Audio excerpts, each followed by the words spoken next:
Hello बच्चों, let's see this question and here this question say what were the suggestion laid down by the Mandal commission. Question आपसे बोल रहा है कि मंडल commission जो था उसने कौन कौन से सजेशन दिए थे।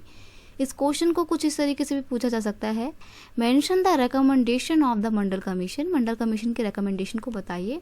देखो, मंडल कमीशन के रिकमेंडेशन बताने से पहले मैं आपको थोड़ा सा ब्रीफ इंट्रोडक्शन दे देती हूँ। मंडल कमीशन क्या था? बेसिकली इसका नाम था socially and educationally backward classes commission, ये इसका नाम था, डिटेल नाम। लेकिन इस कमीशन को हेड कौन कर रहे थे? क्योंकि इस कमीशन को हेड कर रहे थे बीपी मंडल, इसलिए उन्हीं के नाम पे इस कमीशन का नाम पड़ गया मंडल कमीशन। ये कमीशन कब बिठाया गया था बेटा? ये कमीशन बिठाया गया था 1979 में, इसको तो पहली बार बिठाया गया था और इसने एक साल बाद ही अपनी रिपोर्ट पेश की थी और वो रिपोर्ट थी 1980 में, ठीक है। और उस रिपोर्ट में क्या बात बोली गई थी, क्या रिकमेंडेशन दी गई थी, ये आपसे क्वेश्चन में पूछा है। तो क्वेश्चन का यहाँ पे की कॉन्सेप्ट है recommendation of Mandal commission.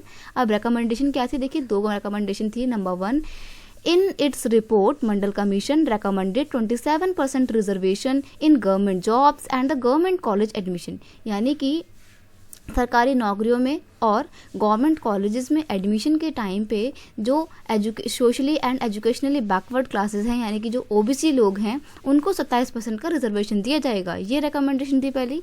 Next है, also the commission recommended for a grass change in the way other caste and socially looks at the people from the OBC. यानी कि जो ओबीसी लोग हैं, ओबीसी मतलब क्या होता है? Other backward classes. मैं लिख देती हूँ यहाँ पे इनकी फुल फॉर्म, अदर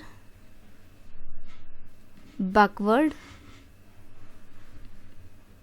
क्लासेस। तो ये जो अदर बैकवर्ड क्लासेस थे, इनका जो सोसाइटी में जो इनका एक स्टेटस है उसको इम्प्रूव करना है, उसमें ग्रास रूट लेवल पे चेंजेस लाके इनकी सिचुएशन को और ज़्यादा अच्छा करना है। ये रिकमेंडेशन कुछ दी गई थी बीपी मंडल के इस मंडल कमीशन के द्वारा। I hope you understand it well. Best of luck.